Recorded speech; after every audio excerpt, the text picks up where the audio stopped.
I wish they would make somewhat of an evolution to Ursaring. It just kind of feels underwhelming and lacking. Like, I don't know how Paul was able to make this thing look so strong in the anime. I feel like it needed some type of punch and, oh, well damn. Ursaluna is the Hisuian evolution to Ursaring, and frankly, it's an evolution that we didn't know we needed till now. Ursaring, while it was okay, it wasn't anything super amazing to write home about. It had mediocre stats at best, with a really good attack stat, which was deadly once its guts ability has activated, but because of its low speed stat, it wasn't really regarded as much of a meta threat. Ursaluna may have a different take, however, on this ferocious bear species line. It has an amazing physical attack stat with pretty good bulk around. However, once again, it has a pretty low speed stat, and while that does make sense because it is a huge bear and very chunky and whatever, I don't think in Generation 9 it serves as a very favorable as many people may perceive it to be. But before we get there, we have to talk about a few more things, namely its abilities and fast move pool. Ursaluna has gotten pretty solid abilities with Guts,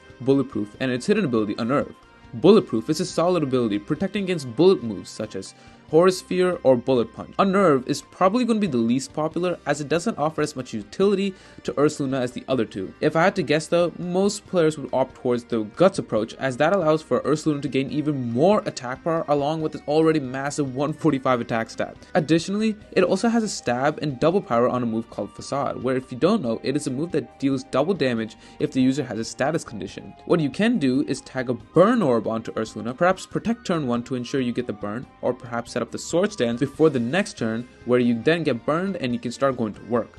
Speaking of which, Ursaluna also gets its own signature move called Headlong Rush, or I guess was signature move as Hariyama in the Great Tusk gets it. Anyways, it is a similar move to close combat, but it's just a ground type move. I don't know if it'll offer that much more than an Earthquake since Earthquake has no drawback, but nevertheless, it is a powerful move that Ursaluna can be running. Additionally, it gets phenomenal coverage moves, like it's really good, ranging from close combat to Ice Punch to Play Rough to Heavy Slam. Like, this thing is a beast, and getting hit by it spells doom for the opponent. But obviously, this Pokemon, as dreamy as it sounds, is not all that good.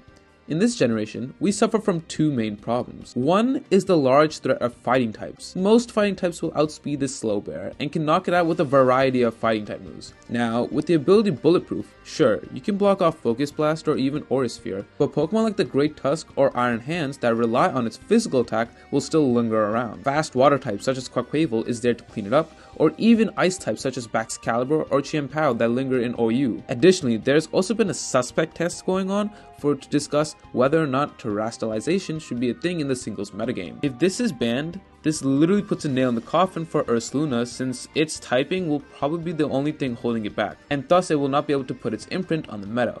Now, there are a couple ways around this. One, if terrestrializing is not banned, you could tear perhaps to flying or grass, and even maybe psychic, although I don't know about that one. You could also run a Yachi Berry, or even other types of berries to prevent super effective moves for one turn, or you could just invest a lot of bulk and a little in attack, making this thing into a beefy boy. Give it items such as Leftovers, Rocky Helmet, or even an Assault Vest, and give it the ability Bulletproof, and it may be able to do some work after all. If that's the case, you would also want reliable recovery to keep this thing on the field as long as possible, such as Drain Punch. Furthermore, give it the move Yawn to further harass the opponent. You could also run Trick Room on Ursaluna teams to take advantage of its slow speed stat, because then it'll outspeed the opponent and then it literally becomes a huge problem for the opponent until Trick Room is gone. Obviously, no one way is perfect on how to fix Ursaluna for the metagame it will face, but I can tell you this much, it will probably not be an OU, and if I had to guess, perhaps UU at best. Who knows, I may be wrong and you will probably come back to this video wondering about the clueless accusations I was making. But hey, if you guys enjoyed this video, please be sure to give it a like and subscribe for more competitive content. I make competitive Pokemon videos like this and the goal is always to make it entertaining for you guys watching. So liking or subscribing will really help let me know what you guys think of it. Let me know in the comments below which other Pokemon you would like to see a video of as well.